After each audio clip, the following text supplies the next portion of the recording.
Hi there, welcome back. In today's episode, we are going to have a look at Brittany's question about evaluation and management coding. It is a very good one. Thank you for sending it in.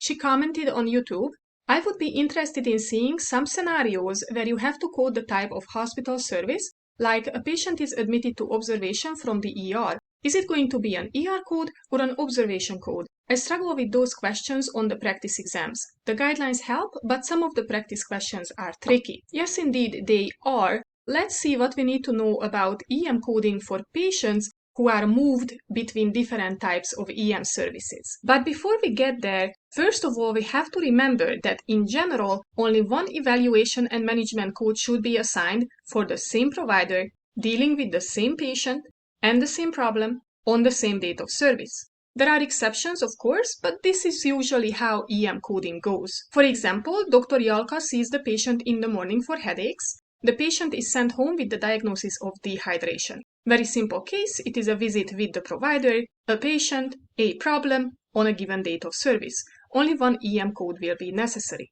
But what if the same patient comes back? Same patient as before, but now they come back 3 hours later with even worse headaches and Dr. Yalka prescribes painkillers.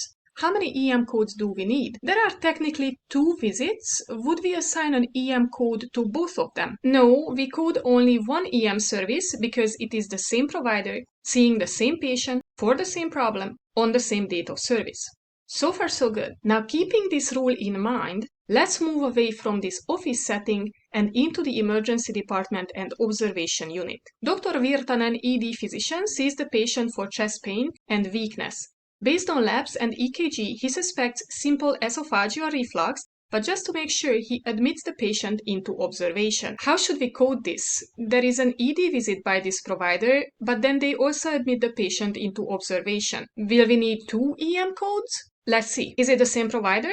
Yes. Is it the same patient? Yes. Same problem? Yes. And the same date of service? Yes. According to this general rule, we are only going to assign one EM code to this case. But here comes the second problem. Which one? The ED code because that was the first visit, or the observation code because that is the final visit type? Well, the truth is that based on CPT guidelines, we have a hierarchy of evaluation and management services when performed by the same provider for the same patient, same problem on the same date of service.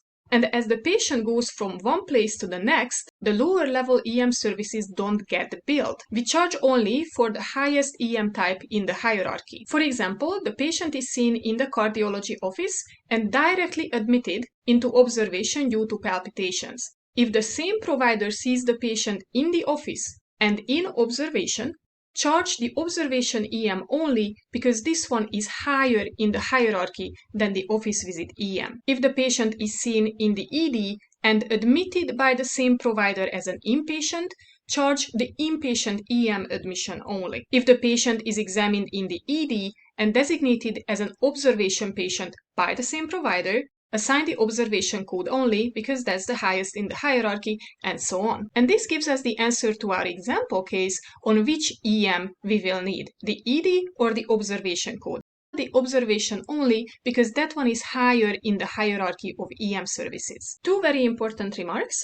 Number 1, this whole hierarchy thing and the general EM coding rule only works if the same provider performs all EM services.